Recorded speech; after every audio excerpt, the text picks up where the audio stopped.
Juin 1940, en 6 semaines, la France est vaincue. L'armée allemande déferle, la Wehrmacht entre dans Paris le 14 juin. Le gouvernement français demande l'armistice signé le 22 juin. Le pays est découpé au nord et à l'ouest, la zone occupée, au sud, la zone libre, administrée par le régime de Vichy, dirigé par le maréchal Pétain. Une ligne de démarcation sépare les deux moitiés, mais cette liberté est illusoire. La zone libre reste sous contrôle indirect de l'Allemagne nazie jusqu'à son occupation complète en novembre 1942. Dès les premiers jours de l'occupation, une transformation majeure bouleverse les foyers, l'absence des hommes. Près de 1,8 million de soldats français sont prisonniers en Allemagne, dans les Stalags et les Oflags. Beaucoup d'autres sont morts, blessés ou portés disparus. Dans chaque famille, il manque un père, un fils, un mari. Le poids du quotidien retombe sur les femmes, désormais en première ligne. Les femmes deviennent ainsi gestionnaires du manque. Le rationnement est instauré dès 1940, tickets d'alimentation, carnet de famille et file d'attente. Tout est compté, pain, viande, café, sucre, savon et charbon. Les produits de base sont souvent remplacés par des ersatz. Le café est fait avec de l'orge, la margarine remplace le beurre. Des steaks végétaux, parfois appelés steaks économiques, galettes végétales ou steaks sans viande, sont fabriqués dans certaines zones très touchées par les restrictions. Ils sont constitués de légumes râpés, carottes, navets, pommes de terre, de son, de farine, de restes de pain ou encore de lait caillé et lié avec des œufs ou de la fécule. Encore faut-il avoir accès à ces ingrédients. Les femmes se lèvent à l'aube pour espérer 1 litre de lait ou quelques œufs. À Paris, en 1941, une mère de famille trouve la mort piétinée dans une queue de boulangerie, selon un rapport de la préfecture de police. À la campagne, les femmes remplacent les hommes dans les champs. Elles prennent la charrue, entretiennent les bêtes et gèrent les semailles. Mais elles font face à des difficultés, le manque d'engrais, l'usure des outils, la réquisition des chevaux et des tracteurs par les Allemands. Les femmes rurales parviennent néanmoins à faire survivre les fermes et assurent l'alimentation des villes par les réseaux informels de troc. Une enquête du ministère de la Production agricole de Vichy, en 1942, reconnaît que 70% des petites exploitations sont dirigées par des femmes. Dans les villes, l'inventivité est quotidienne. On découpe les vêtements des aînés pour habiller les petits. On raccommode les bas avec du fil noir. On fabrique du savon à la maison. Un témoignage conservé aux archives de Lyon raconte qu'une mère échangeait régulièrement du sel contre des carottes et une paire de bas filets contre un peu de graisse de porc. Dans la zone occupée, la présence allemande est constante. Soldats dans les rues, drapeaux nazis sur les bâtiments publics, affiches de propagande, contrôle ou bien rafles. Le couvre-feu est imposé dès le début, souvent à partir de 21h. Les femmes doivent ainsi adapter leurs déplacements, éviter les patrouilles et fuir les soupçons. Une simple discussion sur un marché peut valoir une dénonciation. Le danger est partout, mais invisible. Les enfants sont sommés de se taire et de ne rien dire à l'extérieur. Certaines femmes hébergent un parent juif, d'autres dissimulent une radio dans une armoire ou des tickets de rationnement falsifiés. À Sèvres, près de Paris, Yvonne Agnauer, future résistante, protège plusieurs enfants juifs dans son établissement scolaire. À Paris, des femmes sont arrêtées pour avoir caché des aviateurs alliés tombés lors de bombardements. Les femmes attendent des nouvelles de leurs proches. Les lettres de prisonniers arrivent au compte-gouttes, mais sont très encadrées et soumises à une double censure, allemande à l'envoi, française à la réception. Elles sont souvent limitées en nombre de mots, parfois à 25 mots maximum, et doivent éviter tout contenu politique, militaire ou émotionnel trop explicite. Ainsi, des phrases stéréotypées telles que « je vais bien »,« j'espère que tout le monde est en bonne santé » sont extrêmement fréquentes, car les prisonniers les répètent pour éviter la censure ou tout simplement pour pouvoir écrire quelque chose. Certaines femmes ne reçoivent plus rien, l'absence devient une norme. L'accouchement se fait souvent sans médecin, avec une voisine ou une tante. Les médicaments manquent, les hôpitaux sont débordés. Un rapport d'assistante sociale à Bordeaux, en 1943, mentionne un cas dramatique. Une mère aurait enterré son enfant dans le jardin, faute de cercueil et d'autorisation. Les femmes taisent leur douleur, avancent tendues entre nécessité et fatigue. Le régime de Vichy impose une idéologie réactionnaire. Le maréchal Pétain, dans ses discours radiodiffusés, exalte la femme mère, épouse et ménagère. Il proclame que la femme doit rester au foyer et interdit le travail des femmes mariées dans la fonction publique, par la loi du 11 octobre 1940. L'enseignement domestique devient obligatoire pour les jeunes filles. On leur apprend à coudre, cuisiner, gérer un budget. Mais la réalité dément la propagande. En fait, les femmes travaillent bel et bien. Elles deviennent factrices, institutrices, agentes de mairie, conductrices de tramway ou occupent des emplois dans l'administration. Dans les entreprises, elles remplacent les hommes mobilisés ou prisonniers. À Marseille, en 1942, plus de 40% du personnel des ateliers SNCF sont des femmes, selon les statistiques du ministère du Travail. Dans l'Empire colonial français, les situations sont diverses. En Afrique du Nord, les femmes européennes continuent d'occuper des fonctions dans les hôpitaux, les écoles ou l'administration. Après l'opération Torche de novembre 1942, l'Algérie, le Maroc et la Tunisie passent progressivement sous le contrôle du Comité français de la libération nationale, ce qui entraîne une participation accrue des femmes, notamment dans les services de santé et les unités civiles de soutien. En Indochine, les femmes vivent sous la double domination du pouvoir colonial français et dès 1940 de la pression japonaise. La pénurie est extrême. En 1945, la grande famine du Tonkin tue près d'1 million de personnes. Les témoignages de survivantes, recueillis par l'historien Philippe Papin, décrivent des femmes réduites à manger des écorces, de l'argile ou des racines.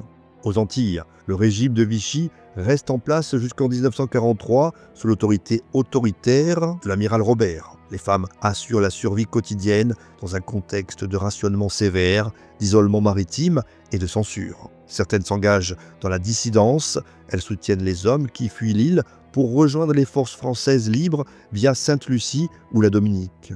Le rôle de ces femmes reste méconnu, mais fut essentiel.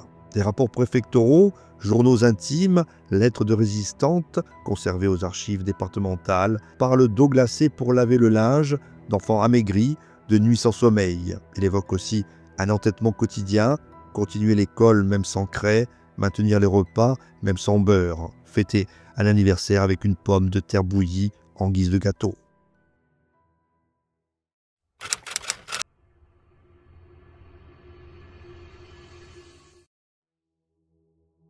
Au lendemain de la capitulation française, environ 1,8 million d'hommes français sont prisonniers de guerre en Allemagne et l'économie du pays se désorganise. Le fardeau retombe sur les épaules des femmes dans un monde où le travail féminin reste perçu comme secondaire, voire provisoire. Dans les zones industrielles, la réquisition d'usines pour l'effort de guerre allemand redéfinit l'organisation du travail. À Boulogne-Billancourt, l'usine Renault est placée dès 1940 sous tutelle allemande. Le constructeur fabrique désormais des camions pour la Wehrmacht.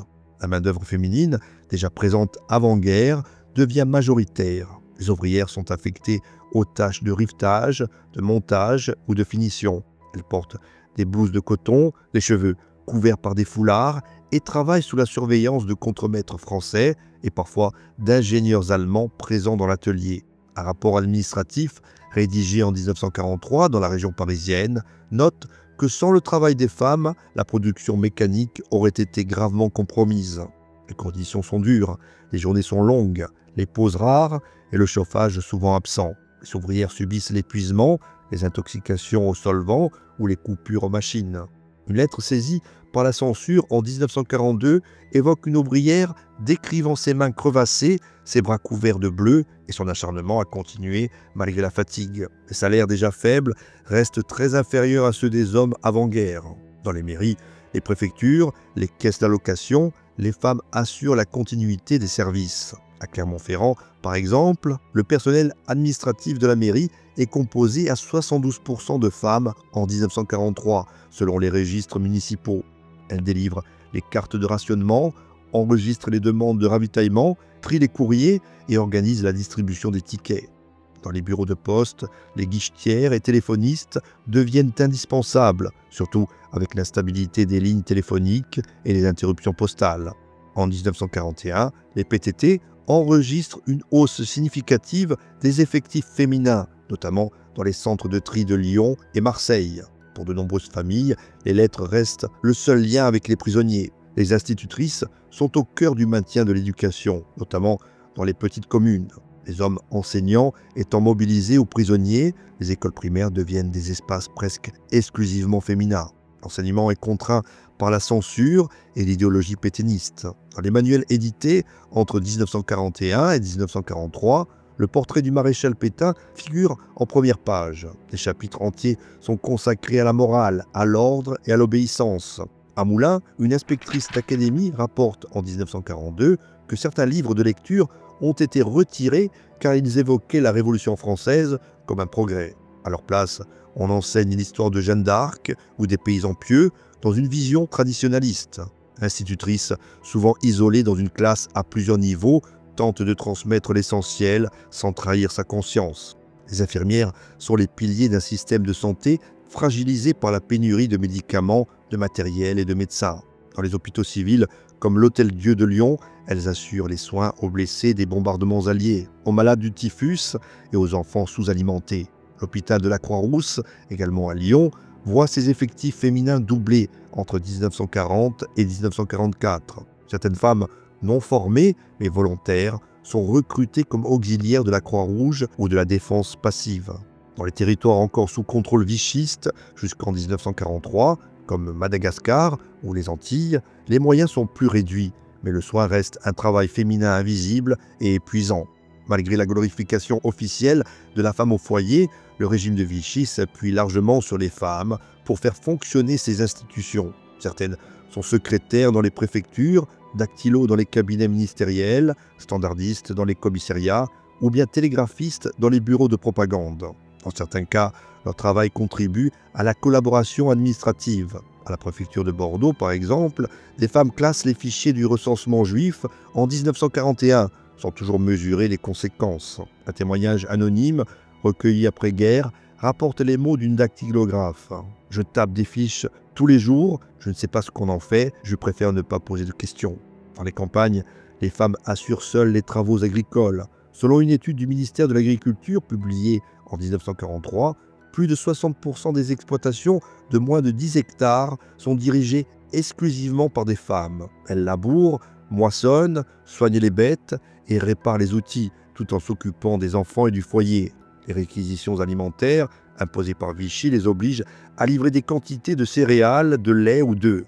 Les gendarmes viennent vérifier les stocks. À Limoges, en 1942, une femme est condamnée pour avoir dissimulé des poules afin d'éviter leur confiscation.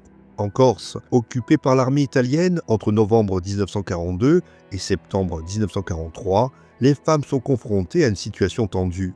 Les autorités fascistes réquisitionnent les denrées, surveillent les déplacements. Dans certaines communes, comme Vico ou Zicavo, les femmes participent à des formes de résistance passive, refus d'obéir, entraide clandestine, soutien aux familles traquées. Des témoignages locaux évoquent des femmes ayant caché des réfractaires au STO ou des membres de la résistance corse. Le travail des femmes pendant l'occupation est indispensable. Il soutient les transports, l'éducation, les soins, l'administration et l'agriculture. Pourtant, il reste mal payé, invisibilisé, considéré comme temporaire. En 1941, une circulaire du ministère du Travail stipule que le retour à l'emploi masculin reste un objectif souhaitable après la guerre. Après la libération, des millions de femmes sont effectivement remerciées ou poussées vers le foyer. Mais ce sont elles qui, pendant 4 ans, ont permis à la France occupée de fonctionner. Ce ne fut pas un progrès social, ni une révolution féministe. Ce fut une réponse concrète à une situation d'urgence, un effort collectif de survie sur lequel rien n'aurait tenu.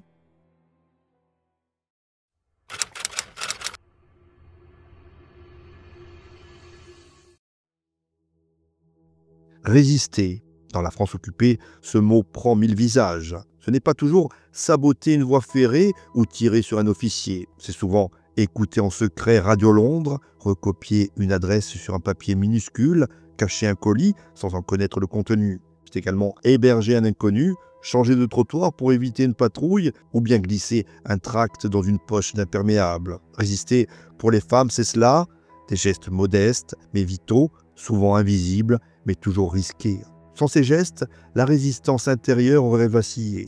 Dès 1940, des femmes s'engagent. Odette Sanson, agent du Special Operations Executive britannique, parachutée en France, organise des liaisons et transporte des messages codés. Marie-Madeleine Fourcade, chef du réseau de renseignement Alliance, est l'une des rares femmes à diriger un réseau national sous le nom de code Hérisson. Dans les villes, Des milliers d'anonymes rejoignent des groupes informels, Combat, Libération, Francs-Tireurs ou les forces françaises de l'intérieur. Beaucoup deviennent agents de liaison, rôle essentiel. Elles transportent messages, armes et consignes. À vélo, à pied, en train, munies de faux papiers, elles échappent au contrôle. À Paris, Hélène Vianney, épouse de Philippe Vianney, contribue à la logistique du journal clandestin Défense de la France, imprimé à plusieurs dizaines de milliers d'exemplaires hebdomadaires. Les tracts sont distribués dans les cages d'escalier, les gares et les marchés. Des femmes hébergent. À Grenoble, Marie Renoir, professeure, cache des enfants juifs et héberge des résistants. Elle est arrêtée en 1944, déportée à Ravensbrück, où elle meurt. À Lyon, Élise Garel, membre de l'OSE, organise des exfiltrations d'enfants vers la Suisse. Elle transporte faux papiers et lettres sous son manteau. À Paris, Suzanne Spaak, résistante belge active dans le sauvetage d'enfants juifs, imprime des documents falsifiés dans son appartement. Elle est arrêtée par la Gestapo en 1943 et exécutée à Fresnes à l'été 1944. Certaines femmes combattent. Danielle Casanova, résistante communiste et fondatrice de l'Union des jeunes filles de France, participe à l'organisation de sabotage avant d'être arrêtée, déportée à Auschwitz et morte du typhus en 1943. Dans les maquis du Vercors et de l'Ain, des femmes assurent des fonctions de guetteuses, de liaison, de soutien logistique. Jeanne Boeck, chimiste formée à Londres, parachutée en Bretagne en 1944, enseigne l'usage des explosifs à des groupes FTP. À partir de 1944, certaines sont incorporées aux forces françaises de l'intérieur, notamment dans les régions libérées. Elles apprennent à tirer, à transmettre des ordres, à surveiller les routes. Leur efficacité est souvent reconnue sur le terrain, même si elles sont souvent tenues à l'écart des combats directs. Les femmes agissent dans les réseaux mixtes, mais aussi dans les filières spécifiques. À Clermont-Ferrand, des religieuses organisent des filières de sauvetage d'enfants juifs. Le réseau Service André, né des PTT, intègre de nombreuses télégraphistes et employés des postes. Dans le réseau MOI, la main-d'œuvre immigrée, des femmes d'origine étrangère, joue un rôle essentiel. Olga Banchik, ouvrière juive roumaine, membre du groupe Manoukian, participe à des transports d'armes. Elle est arrêtée puis exécutée à Stuttgart le 10 mai 1944, seule femme du groupe condamnée à mort.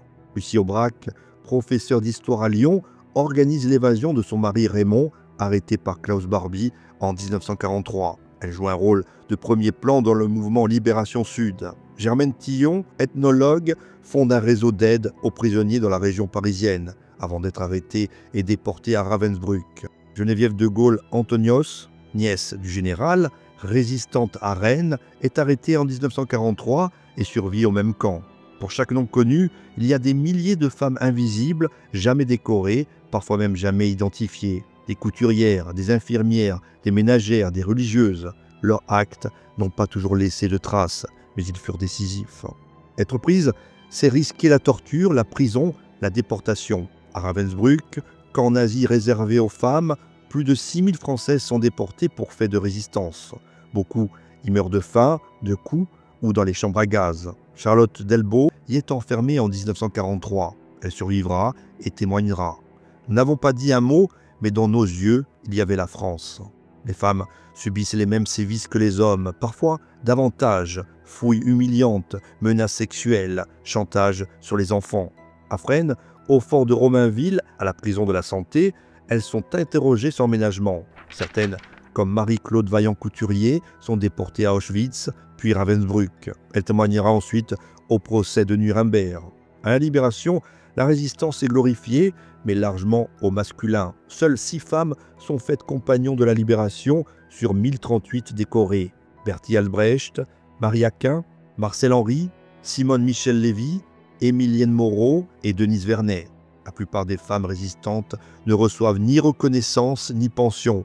À partir des années 1970, les historiennes comme Françoise Thébault, Christine Barr ou Fabrice Virgili initient une relecture de la participation féminine à la résistance.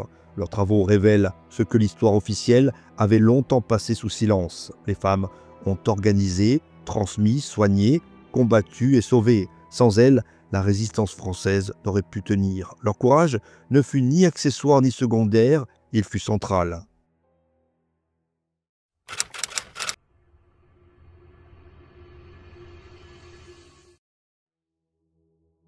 Sous l'occupation, toutes les femmes ne résistent pas. Au contraire, certaines collaborent, d'autres s'accommodent. Et dans cette France fracturée, soumise à l'occupant allemand et au régime de Vichy, les formes de collaboration féminine se multiplient. Parfois discrètes, parfois manifestes, elles prennent racine dans les villes, les campagnes, les administrations et les foyers. Certaines femmes s'engagent activement dans les structures du régime. La milice française, fondée par Joseph Darnan en janvier 1943, compte parmi ses effectifs plusieurs femmes employées comme secrétaires, dactylographes ou agents de liaison.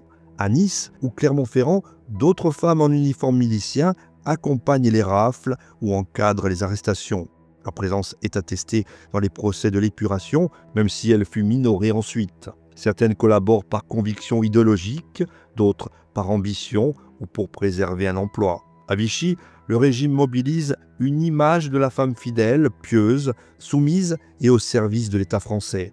Les mouvements féminins comme l'entraide ou les œuvres sociales des chantiers de la jeunesse féminin accueillent des femmes volontaires engagées dans la diffusion des valeurs de travail, famille, patrie.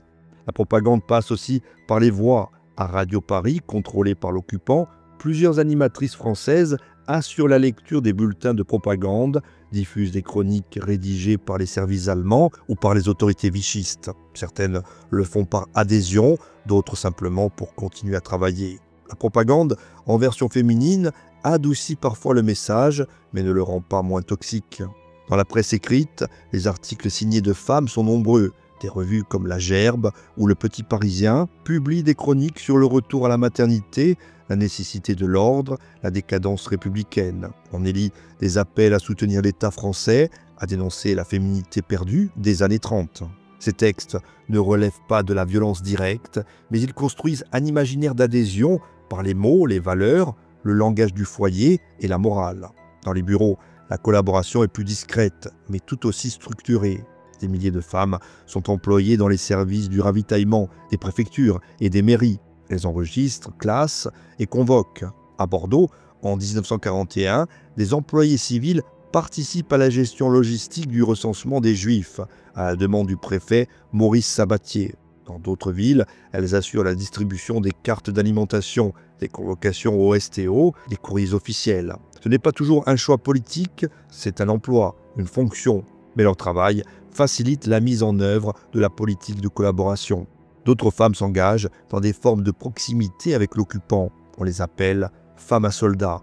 Dès 1940, des hôtels, villas ou appartements sont réquisitionnés pour loger les troupes allemandes. À Paris, Caen, Nancy, Lille, Rennes, ces lieux deviennent des espaces où se croisent les regards. Des femmes y travaillent comme lingères, femmes de chambre ou bien cuisinières. Certaines nouent des relations. Ces liaisons prennent 1000 visages, amoureuses, intéressées, contraintes, ambiguës. À Nantes, plusieurs rapports de police après la guerre documentent des cohabitations entre jeunes Françaises et officiers allemands, parfois avec le consentement tacite des familles. Il ne s'agit pas toujours de stratégie ou de trahison, il y a aussi des sentiments. Un soldat de 20 ans qui lit Baudelaire et joue du piano peut séduire. Il est loin de chez lui. Des couples se forment dans les squares, sur les bancs, dans les hôtels. On parle, on rit, de ces liaisons, des enfants naissent. On en recensera environ 200 000 issus de mères françaises et de pères allemands, selon les services d'état civil. Une part non négligeable de la démographie de l'après-guerre. Et bien souvent, la relation est une forme d'échange. Du savon, du pain blanc, une cigarette ou une chambre chauffée. La survie passe parfois par le lit, ou du moins par l'illusion du lien. Certaines obtiennent un emploi, une protection, un laissez-passer. D'autres s'installent dans une relation de convenance. Couturières, coiffeuses, commerçantes s'adaptent à la clientèle allemande. On évite les sujets qui fâchent. On s'adresse en mauvais allemand. On arrange les horaires. Ce n'est pas de l'idéologie, c'est simplement un ajustement.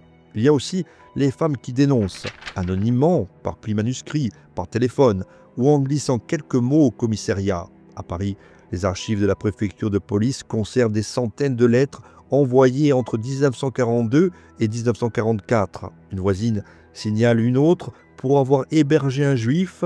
Une concierge indique que tel habitant écoute la radio anglaise. Une commerçante soupçonne un client de cacher des armes. Difficile de savoir si c'est la peur, la jalousie, la vengeance ou bien la conviction. Et ces lettres ont parfois scellé des arrestations. La collaboration féminine dérange parce qu'elle échappe au schéma héroïque, parce qu'elle trouble l'image de la femme résistante, silencieuse, suppliciée. Parce qu'elle montre aussi que, comme les hommes, certaines femmes ont adhéré ou ont cru adhérer, par choix, par instinct, par fatigue. À la Libération, plus de 20 000 femmes auraient été tendues en public, souvent pour avoir aimé, parfois pour avoir vécu. Peu d'entre elles seront jugées pour collaboration administrative ou idéologique. Leurs gestes pourtant ont existé, ils ont traversé le quotidien et ils sont restés longtemps hors champ, sans doute parce qu'ils dérangent la légende.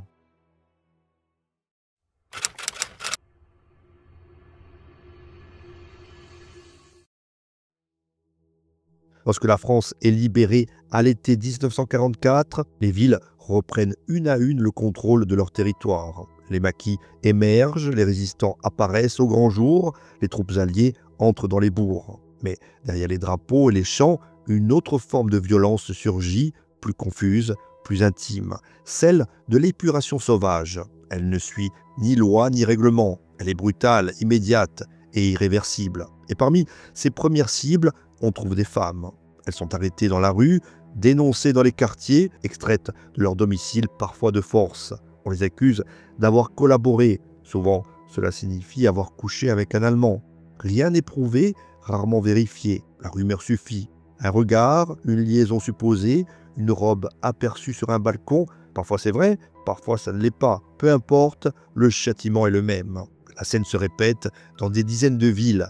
Une femme est traînée sur une place, poussée sur une chaise, maintenue par deux hommes. Un coiffeur ou un milicien civil s'approche avec des ciseaux, puis une tondeuse. On lui rase le crâne à vif, sans ménagement. Parfois, on lui dessine une croix gammée sur le crâne. Parfois, on lui barbouille le visage de goudron, on la frappe, on lui arrache ses vêtements. On la fait défiler dans les rues. La foule l'entoure, certains rient, d'autres crient. Des enfants suivent le cortège, une photographie est prise et elle fera le tour des journaux. À Paris, à Chartres, à Tulle, à Marseille, dans de petites communes rurales, comme dans les villes industrielles, des scènes presque identiques sont documentées. À Angoulême, en août 1944, une douzaine de femmes sont tendues devant la gare. À Quimper, en Bretagne, une jeune fille est promenée en robe déchirée à travers les rues. À Montluçon, une employée d'hôtel est tendue sur le pas de sa porte, sous les insultes des voisins. À Saint-Étienne, une blanchisseuse est frappée avant même d'être jugée. Ce n'est pas la collaboration politique qui est punie ici, c'est autre chose. Ce que l'on sanctionne, c'est un comportement, une proximité, une intimité réelle ou supposée avec l'ennemi, une atteinte symbolique au corps national. Dans ces châtiments, la dimension sexuelle est centrale. On ne juge pas les actes, on punit le genre. La femme est perçue comme traîtresse, non pas parce qu'elle aurait trahi des secrets militaires, mais parce qu'elle aurait trahi le lit français. Cette épuration sauvage, largement tolérée dans les premières semaines, échappe à tout encadrement. Elle est menée par des résistants improvisés, des voisins zélés, des membres de milices reconfigurés, parfois même par d'anciens collaborateurs désireux de se racheter. Elle prend l'apparence d'une justice populaire, mais elle répond à des logiques de vengeance, de domination et d'humiliation. Elle ne produit pas de procès, elle produit simplement des spectacles. Dans de nombreux cas, aucune preuve n'est apportée. Certaines femmes ont bien entretenu des relations avec des soldats allemands. D'autres n'ont fait que leur louer une chambre ou les servir dans un café. Certaines ont été contraintes, d'autres ont agi par amour, par intérêt ou par peur. Aucune distinction n'est faite. Dans la foule, personne ne demande. Ce n'est pas le moment du droit, c'est celui du châtiment. En parallèle de ces violences extrajudiciaires, une épuration judiciaire s'organise. Le gouvernement provisoire, dirigé par De Gaulle, souhaite reprendre le contrôle. Les tribunaux d'exception sont mis en place. Des cours de justice, des chambres civiques, des jurys populaires jugent les cas les plus graves. Des collaboratrices sont inculpées, condamnées à la prison, à la dégradation civique, parfois à la mort. Environ 1500 femmes sont emprisonnées pour fait de collaboration. Une cinquantaine seront exécutées, la plupart pour avoir dénoncé des résistants ou pour avoir joué un rôle actif dans la répression. Mais ces cas restent minoritaires. Le contraste est net entre la violence de rue, massive et anarchique, et la rigueur des tribunaux. Et surtout, il est criant entre le traitement réservé aux femmes et celui réservé aux hommes. Les anciens miliciens, les dénonciateurs, les trafiquants, Les journalistes collaborationnistes bénéficient souvent, quant à eux, d'un procès. Ils sont jugés pour ce qu'ils ont dit ou fait. Les femmes, elles, sont jugées pour ce qu'elles ont représenté. Cette disproportion révèle une logique profondément genrée.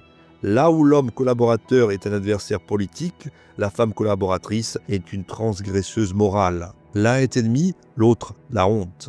Le châtiment devient alors corporel, visible et irréversible. Le crâne rasé expose la faute et rend la punition publique prolongée et incarnée. Au final, une humiliation dans la durée. Les photographies prises à cette époque montrent toujours la même scène. Une femme au centre, le crâne nu, le visage impassible ou en pleurs, entourée par une foule d'hommes rieurs, de femmes criant et d'enfants curieux. Ces clichés, diffusés dans la presse ou conservés dans les archives, sont devenus les symboles de l'épuration sauvage. Mais ils ne disent rien de ce que ces femmes ont ressenti, ce qu'elles ont vécu, ni ce qu'elles avaient réellement fait. Dans les mois qui suivent, une partie de ces femmes tentera de se reconstruire, certaines disparaîtront, changeront de ville, de nom et de vie. D'autres porteront toute leur existence cette marque infligée. Quelques-unes entameront des démarches pour faire reconnaître l'abus. La majorité se taira. L'histoire officielle, elle aussi, parlera peu de ces épisodes, parce qu'ils dérangent, parce qu'ils brouillent la frontière entre justice et vengeance, parce qu'ils disent quelque chose d'inconfortable sur une société qui sort de la guerre, blessée, confuse et avide de rétablir un ordre par le corps des femmes.